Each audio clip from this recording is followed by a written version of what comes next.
get now to the brown, an innocuously named variant that's anything but staid and boring. It's a harmoniously painted canvas of analogous colors, and in fact it gives off vibes of the Haolonggood GR Toys flame version of Carcharodontosaurus. Starting in the head, you'll notice, of course, those outstanding lacrimal structures. You'll also see clear spots of brown and subtler infusions of orange in the face. Just look at that scale detail. In fact, one thing I noticed is that similar in the Haolonggood Triceratops, the less fancy variant shows you more detail.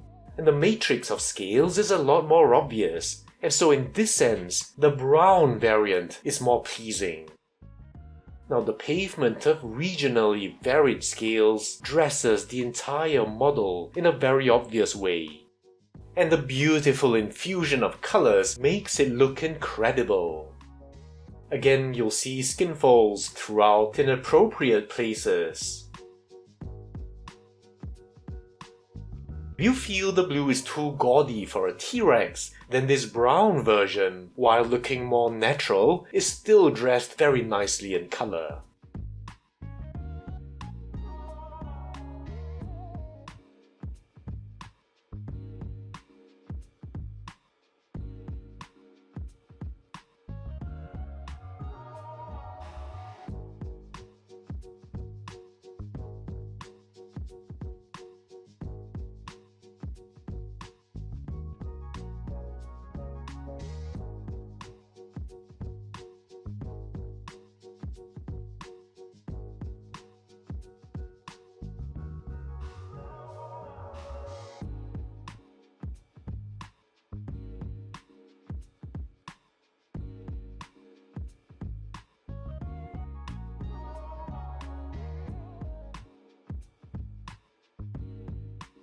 And here where the dorsal area ties in with the thighs, you'll see how pleasing the coloration looks.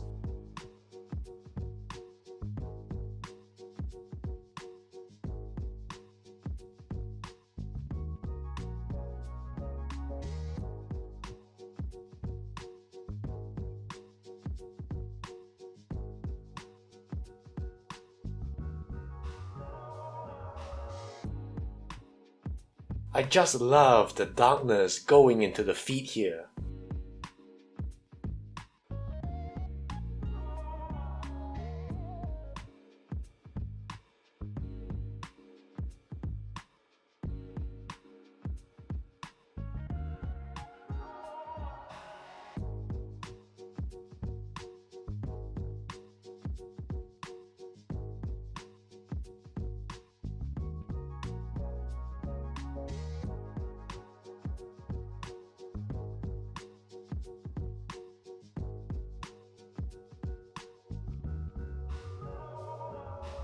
And of course, Haolonggood just can't resist adding their signature color tip.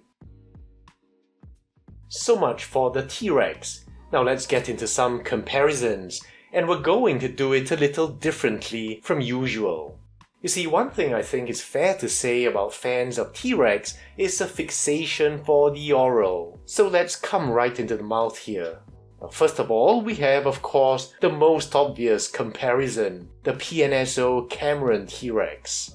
Here's the mouth closed, and we can see how the labial area is sculpted quite differently.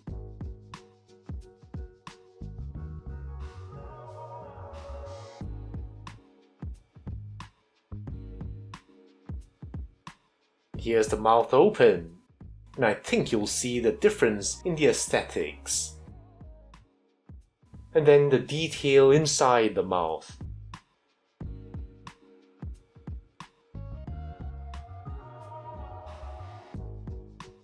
Next we have the PNSO Wilson T-Rex. This one has a more retro vibe and a different look to the mouth closed and then open again.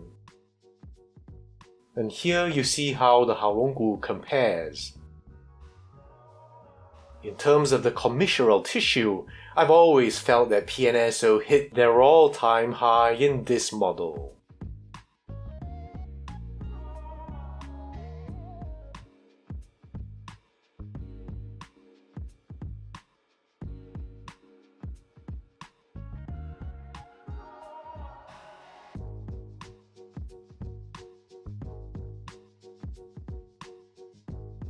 Here we have the Rebor T-Rex. Now this was, I believe, the first significant T-Rex model with lips. Unfortunately, mine doesn't seal fully, which kinda defeats the purpose of lips for me.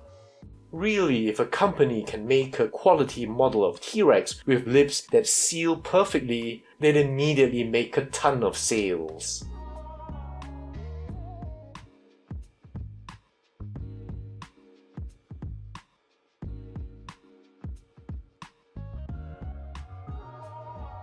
And then the detail inside.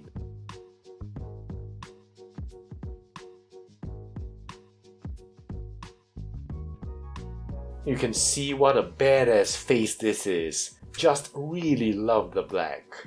And speaking of black faces, here's the Eofauna T-Rex. I really like the look of this one, much more than I'd expected. The black head just looks really badass. Now you see the jowl-like tissue here, and whether you dislike this or take it as an approximation for exoperial tissue, the articulation method is certainly unusual. You see the labial scales laid down in parallel curves, and the throat tissue is especially pronounced. And the mouth closed here, and you see this comes as close to a perfect seal as any lip T-Rex model I've seen.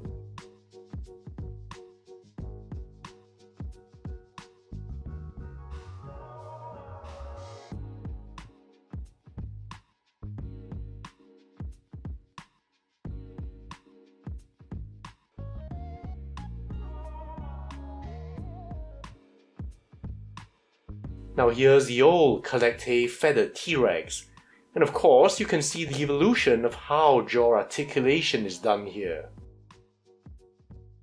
Then we have the wild safari feathered T-Rex. This is one of Safari's best models, and it's not spoiled by having an articulation. I would love to see what Doug Watson can do for a modern interpretation of T-Rex. Now so much for the heads, and of course it's a little anticlimactic to say, but there's no real best in terms of how the mouth articulation is done, and it's really going to be quite subjective. And for those of us hoping that Haolonggood could finally give us a lip T-Rex that the PNSO Cameron couldn't, there's no happy ending here. Now we go back to our regular program.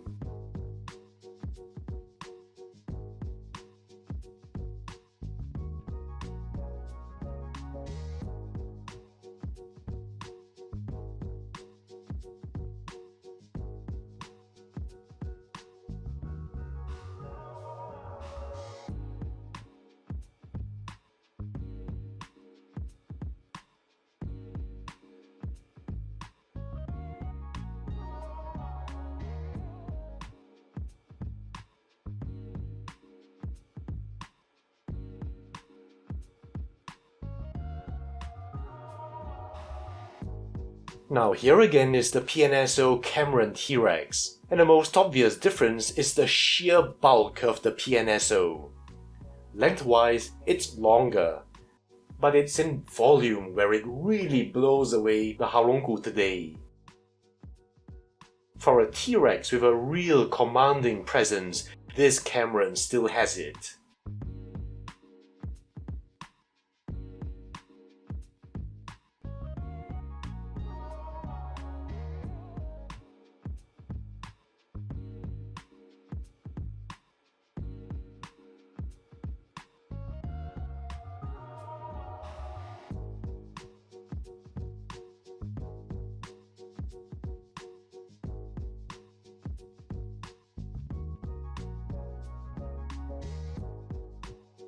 Here's the PNSO Wilson T-Rex, an older aesthetic, but being rougher, it will give you more tactile pleasure just because of it. I think you can really see the yesteryear vibe in this one. It's still a very superb model, very impressive, and certainly more respectable in bulk. Now it seems like forever since I've gotten a Rebor, but each time they offer something unusual. This was certainly the case in that Bruiser T-Rex, and here the Rebor Kiss. And whoa, the bodybuilder vibe is strong with this one. This is a real monster and a chunk of weight that will make a nice focal point in your collection, a paperweight, or an improvised weapon. The Eofauna T-Rex is very simply painted compared to what we're used to with PNSO and Haolonggood. But whoa, I just really love that striking color scheme. It's an example of how a much more simply painted model can still really grow on me. And even the compromises made to facilitate the unusual mouth articulation don't bother me. Eofauna aims to be scientific, and this model really shows the T-Rex as a living animal, not a monster, not a caricature.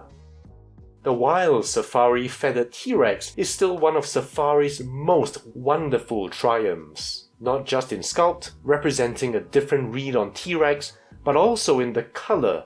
It just really surpasses many of their other more typically painted models. Now here's an interesting apples to oranges comparison, but in terms of beefiness, I wanted to bring in the Clay Studio T-Rex. You can appreciate the more dinosaur planet aesthetic of this one. You see an animal in a very natural attitude, different from the typical drama or neutral anatomical walk in many models. You might like to see how well this T-Rex pairs with the PNSO Tarbosaurus.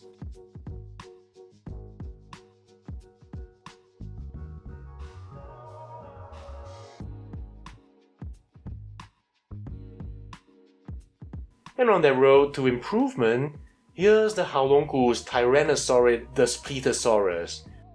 I really like this one, especially the proportions compared to the PNSO one. Now what's highly puzzling and frustratingly inconsistent, it actually has lips. And so this will be an annoyance for those of us who are unable to reconcile the two.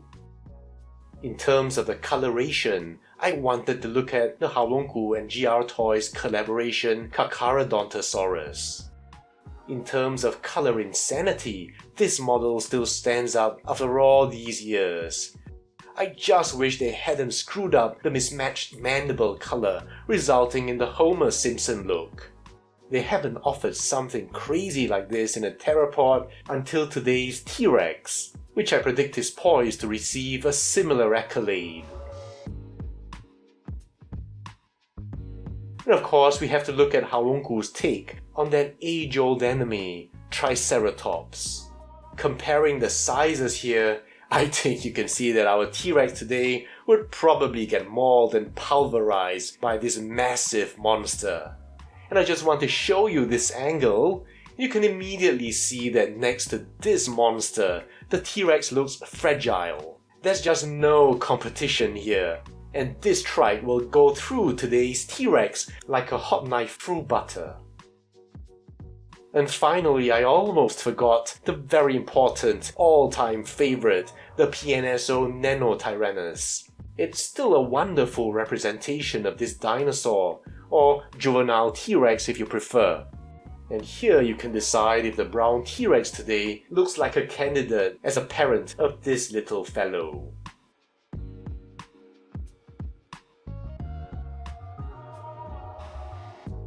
So that's it for the new Haolonggood T-Rex. Now, is it the definitive T-Rex that many were hoping for? Well, if you're in the lipped crowd, obviously not. But it is a beautiful addition to Haolonggood's lineup of improving theropods, and it wipes the dust of their first unappealing version from the sandals of our memories. In terms of color, especially the blue, it certainly calls for attention and peacocks this iconic dinosaur very effectively in your collection. So that's it for this model. I'm sure you have plenty to say, so I'll give the stage over to you. Let me know what you think, and I'll see you in the next video.